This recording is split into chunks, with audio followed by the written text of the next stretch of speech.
What's going on, YouTube? You back here again with another video for you. Today's video, I'm going to give you 5 reasons why you should buy the Mustang as opposed to the Camaro. Now, if you all don't know, I own both of these. I have a 2019 GT350 and a 2022 ZL1. But each car is good at different things.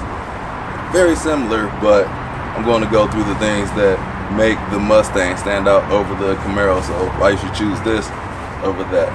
Before we jump into today's video, don't forget to like, comment, subscribe, the bell, browse the channel. Let's jump into it.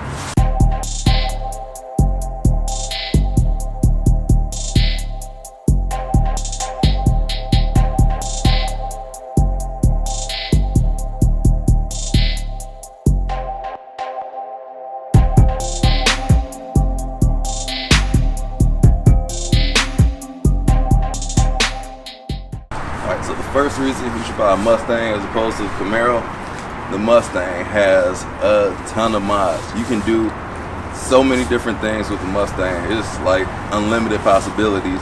You can see a couple mods on mine. Like I got the vinyl striping, the Shelby lettering, got an X-pipe which you can't see, but it's so many more things that's on the Mustang that you don't even know where you would find these things on the Camaro. Like something as simple as an H-pipe, it's hard to find that on the Camaro.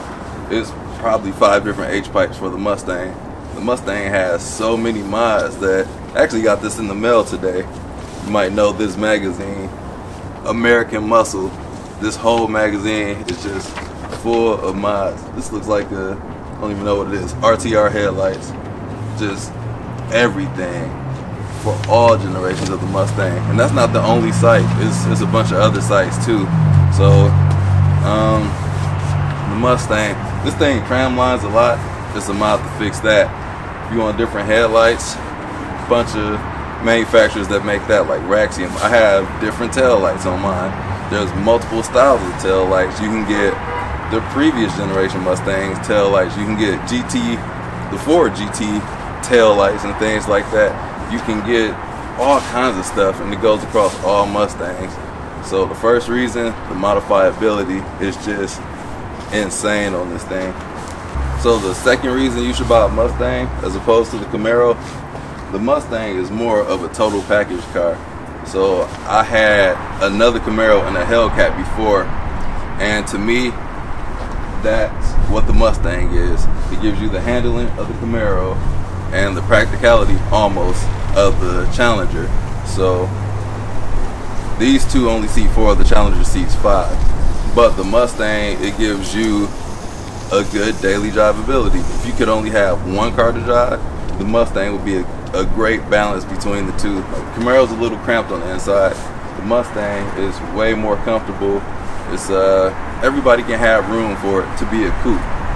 And as far as things like the ergonomics of the Camaro, it's kind of tight and cramped, and I think the wrong things are in the wrong locations, and just the things are off in the Camaro. But the Mustang, it doesn't have that problem for me. Like just something as simple as driving up to an ATM. The Camaro, there's certain ATMs I can't pull up to, and I never thought that would be a problem because the windows are so small. It's like from this part of my wrist to the top of my fingers. That's how small the windows are. And the Mustang, it has like normal size windows, so things like that you don't have to worry about going to certain ATMs, like going to fast food restaurants. The Camaro can't pose challenges. Like there's a Taco Bell it's kind of high, and it's kind of hard to angle out that. I can't get 4 Nachos Bel Grandes through the window in the Camaro, but the Mustang is something I don't even think about. So the Mustang is a more complete package for the car. And I'm not just talking about the GT350, I'm talking about all the Mustangs versus all the Camaros. This is just Mustang Camaro, not GT350, not ZL1. So that's number 2. So I'm going to lump this in with the daily drivability. I feel the interior quality in the Mustang is better than that of the Camaro. Just the Mustang has more solid feeling buttons. All the buttons that you do press, they're solid feeling. And the Camaro, some of the buttons are like really hollow and cheap. It doesn't feel like you're pressing it. Sometimes I have to double tap buttons because the input didn't go through the first time. The Mustang, everything is just like it should be. It's a button. Like, how hard is it to get that wrong?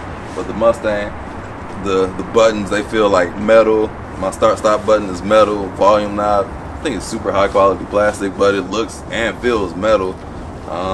Just things like that. Just everything that I touch is a really good feel to it. The toggle switches, like the traction control, how to turn the exhaust open and close, all that is a very solid switch. There is no question about it. A few videos ago, I made a mistake and hit the drive mode selector in the Camaro, and things went crazy, but it's in a terrible location, and that button is cheap feeling too. Like, it doesn't, I had to press that a few times to make it work right, and then the time that it did work, I wasn't trying to press it, so there goes that. So definitely Mustang over Camaro in that regard. So the number 3 reason you should buy a Mustang over a Camaro, and this is talking about the V8 forms. So the Mustang, the engines tend to rev higher. Like the power, well, this car is like a whole other league of revving high. But even a Mustang GT, like the power kicks in at like 3,500 RPM, 3,000 RPM, 3,500 RPM. This, it kicks in at like 4,000, 4,500 RPM. If you like high revving cars, this is it. So if you like stuff like, pretty much all Hondas rev high, Porsches rev high. This car in particular revs high. Mustangs rev high. The Camaro doesn't rev high. The Camaro power down low, torquey all the way through. Mustangs, they both have power, but the power is just stronger, lower in the Camaro. So if your thing is revving high, get the Mustang over the Camaro.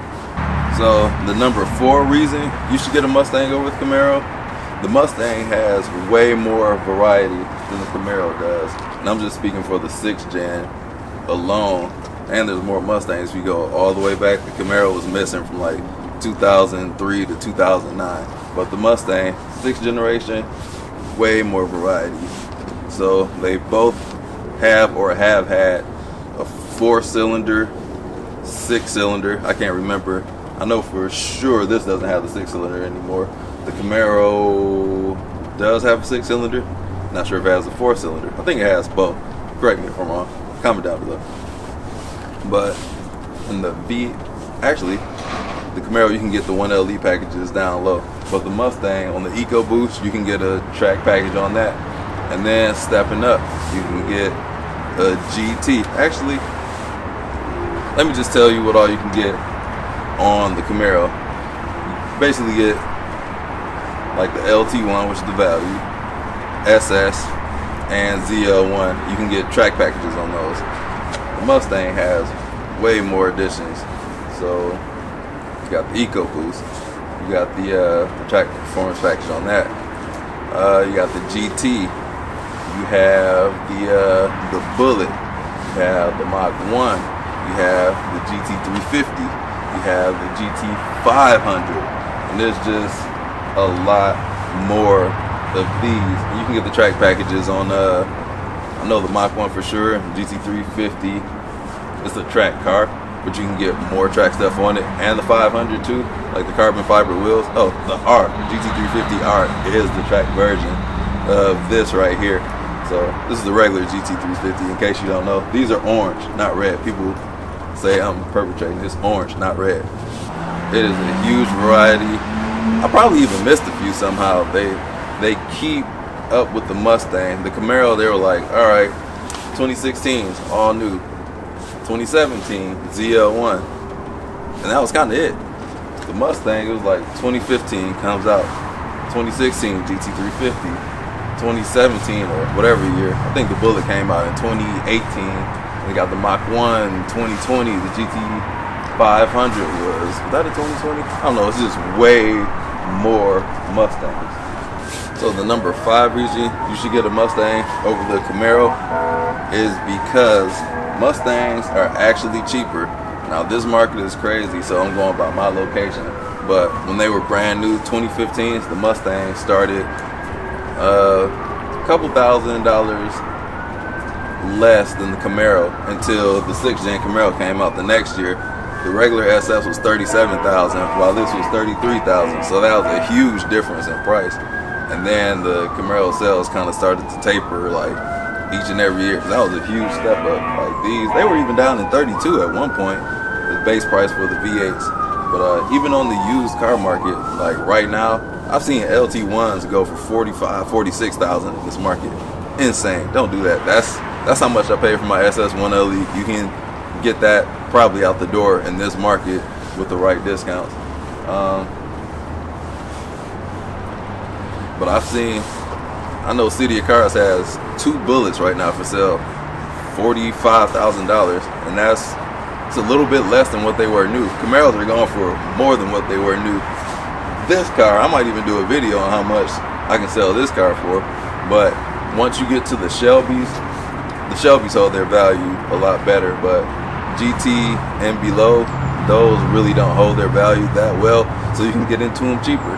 And depending on when you buy, the Mustang GT is still cheaper than the Camaro, unless you get an LT1, which is stripped down. So the Camaro had to do something to combat the Mustang's price, so that's what they did. Alright, so Mustang, Camaro, rivals, but I'm thankful that we have both of these, because without this, the Camaro wouldn't exist, and vice versa. The Camaro helps the Mustang step its game up, the Mustang helps Camaro step its game up. So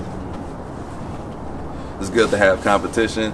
GM and Ford are rivals, but they have a friendly rivalry. Like, they oftentimes do stuff for each other. Like when GM turned 100, Ford celebrated that for them. Like they did something at one of their buildings. And the same thing with Ford. GM does the same thing.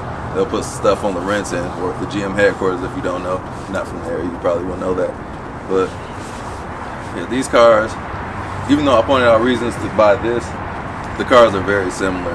Like, it's a few differences I'll go through in another video, and I can't drive them today. Actually, today would be a good day to drive the Camaro, but I'm not going to drive them today. I'm just standing here telling you the difference.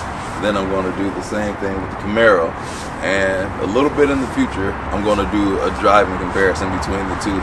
It's probably best to get this against the SS1 LE, so I'll get Anthony's help for that, because the ZL1 and GT350 don't really line up. Price wise, these two are within $1,000 of each other. Brand new sticker price. So this was like 66 and this was like 68, 67, 68. So there's that. But it's good to have competition. I'm glad they both exist. Without both of these, we would be still, what happened to the Mustang without the Camaro? Like, it didn't have to do anything. Like, the V8 was putting out 300 horsepower. And then when the Camaro came back, the Camaro's V6 put out 300 horsepower. So the Mustang had to bring back the Coyote. And then the Coyote had like 400 and whatever horsepower. So it's good that they both exist. I'm happy they do. People ask me like, oh, you bought a Camaro, you sold the Mustang. It's like, no, I like both. Like, why can't you like both? Like, you like both of your parents, don't you? You like, if you got kids, you like both of them or multiple of them, don't you? Like, it's not a dichotomy, guys. They're both good cars. They do things differently. That's it. So I hope you enjoyed today's video. Don't forget to like, comment, subscribe, hit the bell. If I left anything out, drop it down below in the comment section. So with that being said, I'm Q, and I'll check you out in the next video. Peace out.